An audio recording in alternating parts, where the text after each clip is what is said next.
the Building Your Brand podcast. And today I wanted to chat about where I find my clients, because I know that that is something that I find interesting from other people. So I'm assuming that you might find it interesting to know what it's like for me in finding clients. Now, I am not very good at tracking things in my business historically. I am getting a bit better at tracking things thanks to some nudges from Paul Ince, who I've been doing some coaching with. And so for the last year, I have been tracking all of my inquiries, how many of those have converted, and also I have very intentionally asked them where they found me. So I've got the spreadsheet in front of me and I'm going to share it with you. So interestingly, quite a few of them were return clients, which was very nice to see. I don't think I realized how many of my clients come back to me for more work. So that is lovely. And that feels like a really good testimonial to me that they're really happy with the work that I've done for them. And then they want to come back and work with me again. So that was a big chunk of them. Another big chunk was actually from referrals. So people recommending me, most of them could mention like a specific person.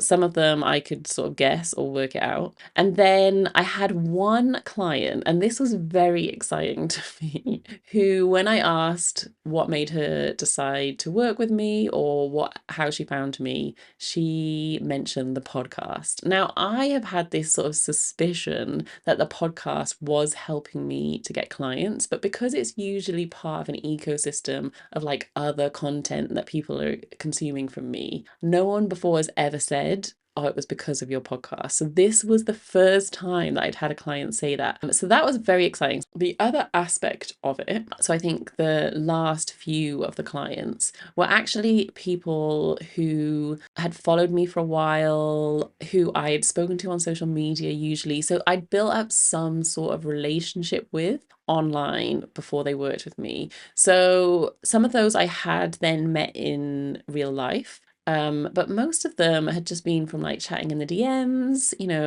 sharing things we found interesting, those sort of like relationships that you build up over time, when someone follows you and you follow them back. So that was also really, really nice to see. And I think what really struck me from all of the inquiries was there was some sort of like personal element involved. So whether it was someone who'd followed me for a long time and I'd spoken to online and they'd listened to the podcast, or it was someone who had recommended me to them. There was always that kind of like personal touch. So there was hardly ever anyone getting in touch with me cold. There was some like scammy ones, which I didn't even include in here. There was some where I hadn't heard of them at all or didn't know them at all, but they had been like either recommended me, but they had seen some other work that I'd done, and so that's what prompted them to get in touch with me. So those were like a bit less personal. So yeah, that is kind of where I'm getting my clients from. In terms of like how they contact me, it's usually either email, so either direct to my email or through the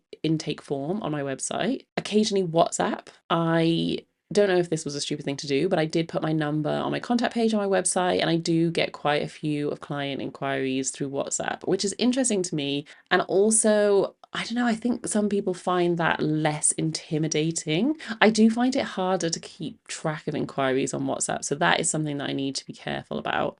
So email, WhatsApp, and then I still get a decent chunk of people who get in touch with me through Instagram, and they'll just drop me a DM and they'll say that they're interested in working with me, and then I usually take them over to email because my Instagram DMs are a bit of a dumpster fire and my chances of finding their message again is slim. Although there is a feature in Instagram which is very handy and I would recommend, where you can tag people in the DMs. I think they call it flagging actually, so you can like flag them as like a potential client, and then that just makes it a bit easier for you to filter your inbox. I mean, as you would expect, I'm not using that feature particularly efficiently. I have tried it in the past, So that is how my clients find me. Now, the other thing that's really interesting is that most of them convert. I would say like 90% of them convert to a yes. Now, I think what that is probably telling me is that I need to put my prices up, which I do. But I also think part of the reason for that is that they are almost like pre-qualified.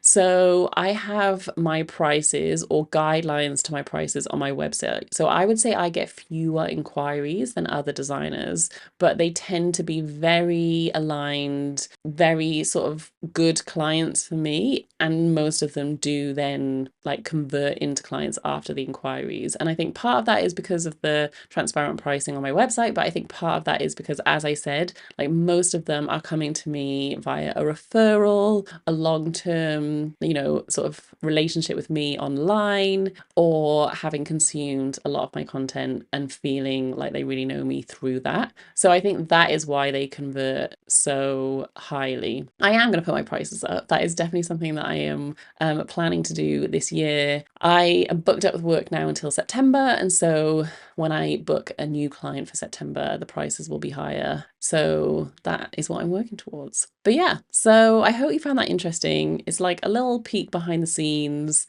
of where my clients are coming from and the conversion rate. And if you want to hear more kind of behind the scenes stuff of my business like this, then I will try and get better at tracking my data in all other areas as well, so I can tell you what's going on. But come let me know what you thought, and I would love to hear where you get most of your clients from. You can find me at Liz M. Mosley or at Building Your Brand Podcast on Instagram.